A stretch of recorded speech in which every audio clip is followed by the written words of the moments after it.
अनवर अमृतसरी साहब जो national human rights के अध्यक्ष हैं, प्रेसिडेंट हैं, वो अमृतसर से ताल्लुक़ रखते हैं।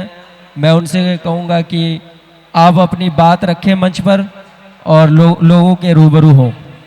धन्यवाद। बिस्मिल्लाहिर्रहमानिर्रहीम। मंच ते मौजूद ਵੱਖ-ਵੱਖ साथी साहिबान ਅਤੇ समाजिक संस्थावां ਦੇ ਜਿਹੜੇ ਜ਼ਿੰਮੇਦਾਰ आए हुए ने उन्होंने तमाम लोगों को मैं भारत की सब तो प्रसिद्ध संस्था national human rights social justice front वालों मुबारकबाद पेश करता हाँ। ते नाल दे नाल आप सब नूं विशेष रूप तो जड़ी अज दी इस प्रोग्राम नूं आयोजित करने वाली संस्था हक दी आवाज़ अते उसकी पूरी टीम जिसके चेयरमैन जनाब सज्जाद आलम साहब ने उन्हें तमाम लोगों को मैं मुबारकबाद पेश करता हाँ। इस उम्मीद के नाल कि वो जड़ा मिशन लेके चले ने वो मिशन पंजाब तक सीमित नहीं रहना चाहिए है, बल्कि पंजाब के नाल नाल पूरे भारत के अंदर जो उस मिशन का मकसद है जिस दे अंदर तुसी सारे जानते हो कि हक दी आवाज ने अपने 4 साल के अंदर ऐसे ऐसे इतिहासक कम किते जो दूजी संस्थावां ने अजे तक नहीं कीतियां।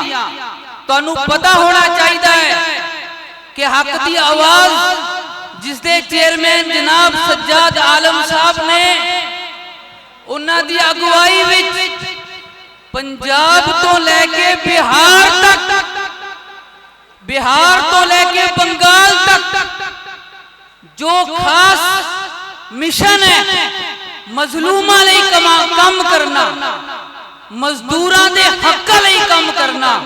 अज असां देखिया है पंजाब के अंदर वख-वख संस्थावां ने एक मिशन बनाया कि असी पर्यावरण लिए काम करांगे, किसी ने कहा असी एजुकेशन लिए काम करांगे, किसी ने कहा असी किसी होर काम लिए काम करांगे।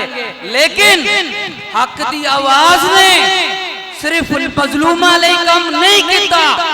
हक दी आवाज ने मजलूमां दे नाल नाल पीड़ितां दे नाल नाल उन्हां तमाम लोगों लिए काम किया है जो पंजाब तो लैके बिहार तक अपनी जिंदगी गुजार रहे ने।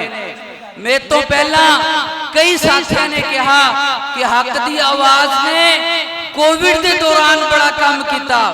मैं कोविड तो हट के एक गल करदा हाँ कि हक दी आवाज ने कल्ले कोविड के दौरान काम नहीं किया, बल्कि उन्हें तमाम मजदूरां लोगों की आवाज बन के काम किया है जो किसी होर ने नहीं किया। दूजा जिहड़ा वड्डा उपराला है, दूजी जिहड़ी वड्डी कोशिश है वो एजुकेशन है। तालीम नूं लैके सज्जाद आलम साहब की अगुवाई च जिन्ना काम लुधियाने के अंदर होया है वो सारे लुधियाने के वसनीक जानते ने। इत्थे जिहड़ी 8 लाख तो वध जिहड़ी आबादी है उन्हां किसी आदमी नूं भी तुसीं पुछ लो कि सज्जाद आलम साहब की कर रहे ने। हक दी आवाज संस्था किसी तारुफ की मोहताज नहीं। उसदे बैनर हेठा जिहड़े कम होए ने वो अपने आप से बोलते ने।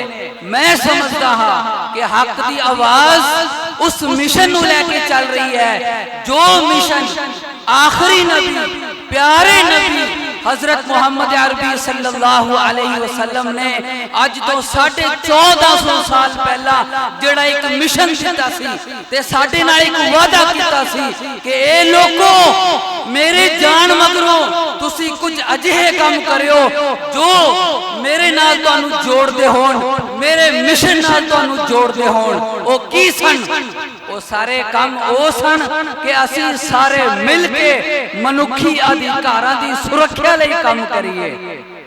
तालीम दे मैदान च काम करना, ਮਜ਼ਦੂਰਾਂ ਲਈ ਕੰਮ ਕਰਨਾ, ਮਜ਼ਦੂਰਾਂ ਦੀ ਸੁਰੱਖਿਆ ਲਈ ਕੰਮ ਕਰਨਾ, ਉਹਨਾਂ ਦੀ ਹਿਫਾਜ਼ਤ ਲਈ ਕੰਮ ਕਰਨਾ, ਲੋੜ ਦੇ ਸਮੇਂ ਉਹਨਾਂ ਦੇ ਕੰਮ ਆਉਣਾ, ਇਹ तमाम ਚੀਜ਼ਾਂ ਉਹ ਨੇ ਜੋ ਉਹਨਾਂ ਵਾਸਤੇ ਇੱਕ ਚਿਰਾਗ ਨੇ, ਜੋ ਉਹਨਾਂ ਵਾਸਤੇ ਇੱਕ ਰੋਸ਼ਨ ਮੀਨਾਰ ਨੇ। मैं नहीं समझता कि लुधियाने के वसनीक हक की आवाज संस्था के कारनामे तो जानू नहीं है।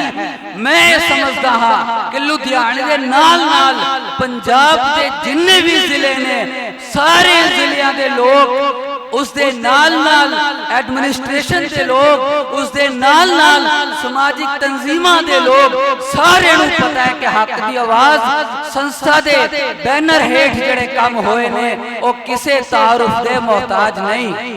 लेकिन एक चीज है, हक की आवाज ने जिहड़ा उपराला कीता है वो किसी विशेष टीम लई नहीं, विशेष तबके लिए नहीं, किसी हिंदू लई नहीं, किसी मुस्लिम लई नहीं, किसी सिख लई नहीं, किसी ईसाई लई नहीं, किसी जैनी लई नहीं, किसी बौद्ध लई नहीं, किसी कबाइली लई नहीं, किन्हां लोकां वास्ते है? मेरे वास्ते, तुहाडे वास्ते, जिहड़े लोग मंच ते मौजूद ने उन्हां तमाम लोकां वास्ते एक रोशनी है, एक मीनार है कि ए लोगों जिस तरह हक की आवाज ने एक उपराला शुरू किया है, जिस तरह हक की आवाज ने एक मोर्चा सांभिया है, जिस तरह हक की आवाज ने एक मिशन शुरू किया है, तुसी भी आओ, साथ दो, मोढे नाल मोढा मिला के काम करो। क्यों? पंजाब के अंदर तुहाडे मोढे दे नाल मोढा मिलान नाल मजदूरां दे हक्कां दी सुरक्षा होएगी।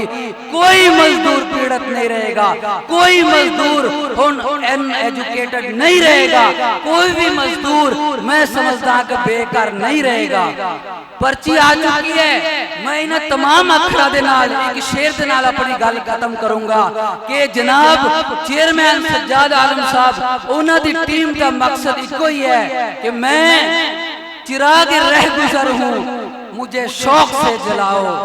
मेरी जिंदगी का मकसद कि हर एक के काम आऊं, मैं चिराग रह गुजर हूं, मुझे शौक से जलाओ। मैं इन तमाम अखरां दे नाल मुख्तसर गल दे नाल विदा चाहना हां।